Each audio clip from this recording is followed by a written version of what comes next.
So it turns out that somebody may have been lying on the set of Blade Trinity. Let's talk about it. My name is Brandon Keith Avery, and this is just my opinion.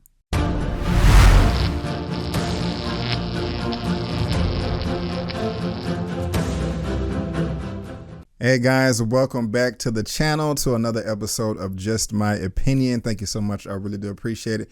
And if you happen to like this video, please go ahead and give me the thumbs up, and please consider subscribing if you want to hear me chop it up about entertainment news like this. Wesley Snipes right now is doing his rounds. He's doing interviews, and he recently sat down with Simon Hattenstone with The Guardian on some of his upcoming projects like Coming to America 2.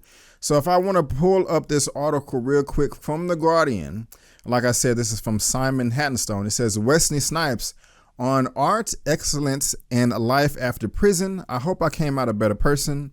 After a fall as dramatic as any of his film roles, Snipes is back on track, starring Eddie Murphy in the long-awaited Coming America 2. He's discussed police brutality, Michael Jackson, and his secret society. Now, I am going to leave a link down to this article below if you're interested. I read the whole thing, and it is quite interesting. But what stood out to me was his comments about Blade Trinity. I don't know if you knew, but kind of around that time or a few years afterwards, there was one of his co-stars by the name of Patton Oswalt that came out with these allegations about Wesley Snipes' conduct on the set. I remember this like it was yesterday. They just said that he was hard to work with. He was difficult. He didn't want to come to set. He was only communicating through Post-it notes. It was really, defaming his character. And at the time, I was quite disappointed.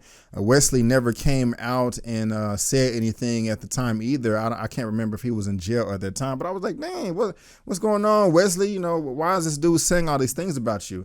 And if you don't know who Patton Oswalt is, let me show you a picture. This is what the gentleman looks like right here. He is an actor, comedian. I've seen a number of things that he's been a part of, and I mean, he's cool. I can't say I don't like the guy, but I can't say that I'm a diehard fan of him either. But this is who Patton Oswalt is. But if we go back over to the article, what stood out to me, like I was saying, was the part about the Blade Trinity conduct on set. And so let's go ahead and see what was said about this. And so Simon in the interview said, hey, I asked, can I read him a quote about his behavior on the set of Blade Trinity to see if he thinks it's fair? Wesley replied, yes. Which one is this? Oh, it's from the actor and comedian Patton Oswalt. I say, a reliable authority on me, he replied sarcastically. So Simon read the quote. Wesley was just fucking crazy in a hilarious way. He tried to strangle director David Goyer. Now, let me tell you one thing. If I tried to strangle David Goyer, you probably wouldn't be talking to me now. A black guy with muscles strangling the director of a movie is going to jail. I guarantee you. I can guarantee you that much as well. I know David Goyer. I don't know him personally.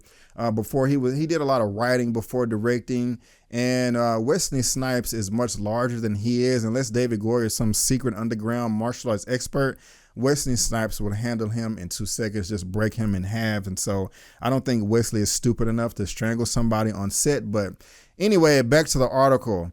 So that's a no then. And he says, did I go to jail for strangling him? Never happened. So he continued with the quote, for the rest of the production, he would only communicate through Post-it notes. And when he would sign each Post-it note from Blade, true or not, he starts giggling, but he's not amused. Once again, Mr. Oswalt is the authority. Ho, ho. Why do people believe this guy's version of the story? Answer me that. So he says, I'm not saying I believe it. I say, I'm simply asking if you think it's fair. Now his voice is calm and professional. This is the part of challenges that we as African Americans face here in America, these microaggressions. The presumption that one white guy can make a statement and that statement stand as true. Why will people believe his version is true? Because they're predisposed to believing the black guy is always the problem? And all it takes is one person, Mr. Oswalt, who I really don't know. I can barely remember him on set, but it's fascinating that his statement alone was enough to make people go, yeah, you know, Snipes has got a problem. Yeah, that does kind of suck. I kind of feel Wesley Snipes here big time. And he's not done. I remind you that I was one of the executive producers on the project, he says. I had contractual director approval. I was not just the actor for hire. I had authority to say, dictate, to decide. this was a hard concept for a lot of people to wrap their heads around. Now, this is very true. A lot of times actors they're just not an actor for hire. They do have some pull, they do have some clout, they do have power. And it doesn't happen all the time, but like he said, he was the executive producer on this. I know that Robert Downey Jr. At one point in time in the MCU had contractual power to control who actually directed his Iron Man films, whether it was Iron Man 2 or Iron Man 3. Maybe Iron Man 1, but I doubt that. And he had power on in other movies as well. Too bad, well, I don't want to talk about that franchise, but it does happen. Actors do have, sometimes they do have pull like that. Not all the time. The problem is Snipes says around Hollywood is still run by, Snipes says that Hollywood is still run by white people for white people. I agree. I don't expect a white guy to go out and write the experience of a black guy growing up in the Bronx the way I grew up. How is he going to know that? And that's why he says black artists should follow the example of filmmakers in, for example, South Korea or Nigeria. The South Koreans are not sitting complaining about not being included in Hollywood. They went and built their own. The Nigerians are not waiting for Hollywood to come along. They've got a third largest industry in the world. And so, guys, that's it right there. This is the first time that Snipes has come out and commented about Patton Oswalt's comments about his conduct on set. And so all these years, I was just kind of like, okay, I don't know what, I guess, is Wesley Snipes hard to work with, because I know that he's been campaigning for a long time for him to come back and Blade in the MCU, the Marvel Cinematic Universe, but it just wasn't happening. I guess Kevin Feige, Alan Horn, they just wasn't trying to hear it. He actually wrote scripts, and so I was just kind of thinking to myself this whole time, like, yeah, he's probably not going to get the job because of these allegations, these reports that he's difficult to work with, and he's not coming out and denying them, and maybe he didn't care, but now he's coming out and saying that Oswalt is crap. Well, he didn't say crap, but he said what he said. I just read it to you. And, he's giving his side of the story. And so, I don't know, guys. I mean, what do you think? I'm going to go ahead. I'm going to stick with my boy, Wesley Snipes here. And I'm going to go ahead and say I believe him, just because it's just a feeling I have. And I know, when he said this thing about these microaggressions and the challenges that we face, as African Americans in America, everyday life, you know what I'm saying? We all, us black people, you know what I'm saying? We know exactly how, what that is.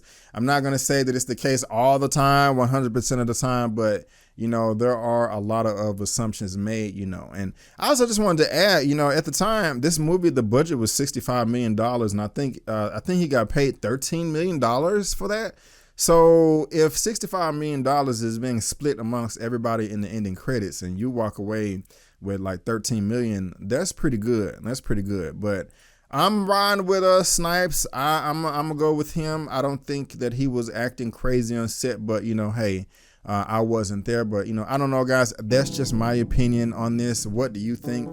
Please let me know down in the comment section below. Let's get this conversation going and keep it flowing. If you like this video, please go ahead and give me the thumbs up. Also, please subscribe to the channel. Help me reach 30,000 subscribers, and follow me on social media, guys. You see it right there on the screen. Links down in the description box. But guys, again, I just want to thank you so much for tuning in. And before you go, don't forget to always chase your dreams, because I'm chasing mine. My name is Brandon Keith Avery, and that's just my opinion. Peace.